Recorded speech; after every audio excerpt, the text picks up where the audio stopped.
الحمد لله رب العالمين والصلاة والسلام على نبينا محمد وعلى آله وصحبه أجمعين وبعد.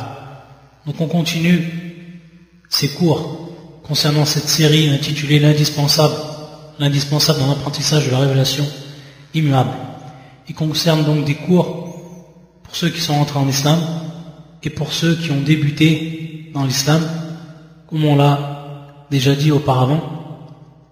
Et aujourd'hui, Inch'Allah, on va parler donc, continuer de parler de cette religion, l'islam. Et lorsqu'on dit bien entendu ce terme, islam, on s'aperçoit que le nom même, c'est l'islam.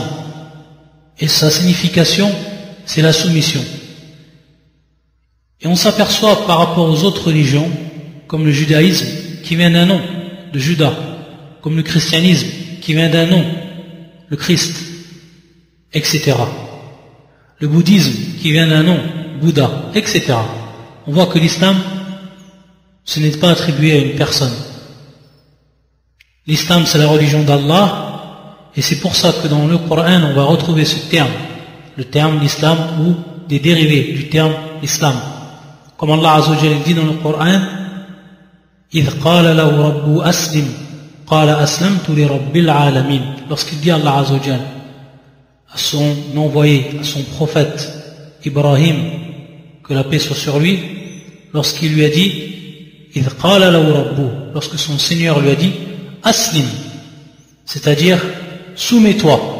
Donc on voit bien ici un dérivé du terme al-islam, qui est le verbe ici, à l'impératif Aslim. Qal, ensuite Ibrahim, il a dit Aslamtu li rabbil alamin. Il a dit je me suis soumis au Seigneur des mondes. Donc je me suis soumis ici à l'islam. Également un autre verset du Coran, et qui est le suivant. Bala man aslama wajhahu lillah wa huwa muhsin falahu ajruhu 'inda rabbih wa la khawfun 'alayhim wa la hum yahzanun. Donc dans ce verset également, on va retrouver le verbe ici aslam. Bala man aslama, qui est donc un des dérivés du terme al-islam. Bala man aslama wajhahu lillah, celui donc qui va soumettre, tout son être à qui? À Allah, le Seigneur des mondes, à Allah. Bala man aslama wajhahu lillah wa huwa muhsin, tout en étant muhsin, c'est-à-dire qu'il va faire les actes, il va faire ses actes de manière parfaite, dans le sens qu'il va les faire en suivant la sunna du prophète sallallahu alayhi wa sallam. Comment le prophète il a fait les actes d'adoration, cette personne-là fait de même. Falahu ajruhu, et donc il aura sa récompense inda rabbi, auprès de son Seigneur. Donc on voit également ici le terme qui est repris aslam. Bala man aslama wajhahu. Donc on voit que ces termes ici repris sont tous des dérivés de l'islam, qui est le nom donc de cette religion, et qui prouve bien ici, dans un premier temps, que ça a été réellement la religion de tous les autres envoyés. On voit cette parole d'Ibrahim, et également on s'aperçoit que c'est réellement la religion du monothéisme pur, de la sincérité envers Allah Azza wa Jalla, être sincère et avoir une intention qui est pure uniquement pour Allah dans son adoration, sans rien même associer d'autre qu'à Allah subhanahu wa ta'ala.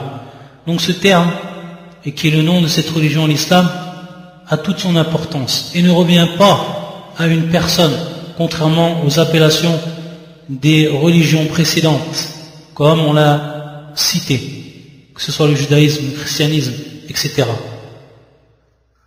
Ensuite, on va voir donc que dans cette religion, l'islam, cette religion, elle a des piliers. Elle a des piliers et également elle a des fondements.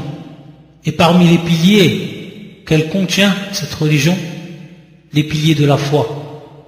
Les piliers de la foi. Sachant qu'on a déjà parlé des piliers de l'islam, et les piliers de l'islam, de façon générale, qui, comme on l'a vu précédemment, sont les 5 piliers connus, et dont on a expliqué le premier pilier. Ensuite, les autres piliers, qui sont en réalité des piliers qui concernent les actes et qui concernent l'adoration, que ce soit la prière, que ce soit le jeûne, que ce soit la zakat, que ce soit également le pèlerinage. On reverra cela dans les prochains cours, Inch'Allah, lorsqu'on expliquera de façon résumée ce qui concerne ces actes-là et comment les accomplir et quelles en sont les conditions. Pour revenir donc aux piliers ici, les piliers de la foi, car on sait que le prophète sallallahu alayhi wa sallam nous a enseigné que cette religion, elle était basée donc sur la foi en Allah et également sur la foi aux anges, les anges d'Allah, sur la foi des livres, les livres d'Allah, sur la foi des envoyés, les envoyés d'Allah, sur la foi au jour dernier et sur la foi également de la prédestination, que ce soit dans le bien et que ce soit dans la mal. Ça représente les 6 piliers de la foi que tout musulman doit connaître et qu'il doit comprendre et savoir le contenu, et c'est ce que nous allons donc expliquer maintenant. Le premier pilier qui est l'iman billah, donc la foi en Allah. Et lorsqu'on dit la foi en Allah, bien entendu, et lorsqu'on va dire également la foi aux anges, tout cela c'est croire en l'invisible, car Allah, on ne le voit pas dans cette vie d'ici-bas. Les anges, on ne les voit pas dans cette vie d'ici-bas. Et pourtant, on doit y croire. On doit y croire d'après les preuves qui sont plus qu'évidentes et d'après les instructions que nous ont données les prophètes, tous les envoyés qu'Allah lui-même subhanahu wa ta'ala a envoyés, et les livres qu'il a envoyés, toutes les preuves donc qui sont irréfutables quant à la foi que l'on doit avoir envers Allah Azza wa Jal. Donc c'est croire à l'invisible. Et lorsqu'on croit à l'invisible, ce n'est pas croire, bien entendu, sans preuve à l'invisible. Ça ne veut pas dire croire à n'importe quoi lorsqu'on dit croire à l'invisible, mais croire à l'invisible en revenant bien entendu aux preuves qui nous ont été données à travers ce que Allah lui-même subhanahu wa ta'ala a fait descendre comme révélation, que ce soit dans le Coran que l'on a entre nos mains, alhamdulillah, aujourd'hui, et que ce soit dans la sunna de notre prophète que l'on a également entre nos mains, dans le sens où on a les faits, les paroles, les gestes, les approbations du prophète sallallahu alayhi wa sallam écrites et conservées telles qu'elles ont bel et bien existé de son temps sallallahu alayhi wa sallam. Pour ce qui est donc de Al-Ghaib, c'est l'un des premiers, c'est même le premier caractéristique des véritables croyants qu'Allah il a cité dans le Coran. C'est pour ça que fi surat al-Baqarah, qui est donc la deuxième sourate, après bien entendu la sourate, ce qu'on appelle le Fatiha, qui est l'ouverture, et qu'on aura l'occasion, Inch'Allah, d'expliquer également, lorsqu'on reviendra au pilier de la prière.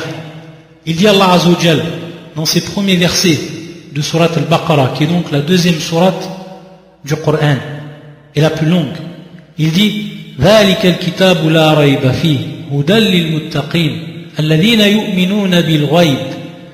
Donc il dit, ceci est le livre, donc il n'y a point de doute à son sujet, هدى للمتقين, et il est un guide pour les pieux, للمتقين, donc les pieux, pour les croyants. C'est le livre au sujet duquel il n'y a aucun doute, c'est un guide pour les pieux.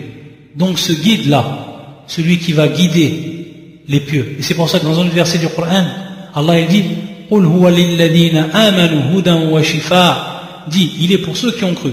Donc le Coran, ici, Al-Kitab, c'est bien entendu le livre et le dernier des livres, le Coran. Celui donc qui est bel et bien précisé ici et défini. قُلْ هُوَ لِلَّذِينَ آمَنُوا هُدًى وَشِفَاءً, dit, il est pour ceux qui ont cru une guidance et également un remède. Non seulement c'est une guidance, le Coran, pour ceux qui ont cru, mais c'est également un remède de toutes les maladies du cœur. Ce Coran-là, il est non seulement donc une guidée pour ceux qui veulent accéder au paradis et qui veulent accéder donc à la satisfaction d'Allah Azza wa Jal, mais également il a un remède déjà dans cette vie d'ici-bas, de toutes les maladies que l'on peut trouver dans sa lecture, dans ses versets. Et il est également le remède de maladies et de maux qui nous touchent même dans nos corps, comme cela est attesté de l'histoire de Abu Sa'id radiyallahu ta'ala anhu, lorsqu'ils avaient été demander l'hospitalité chez des gens et qu'il leur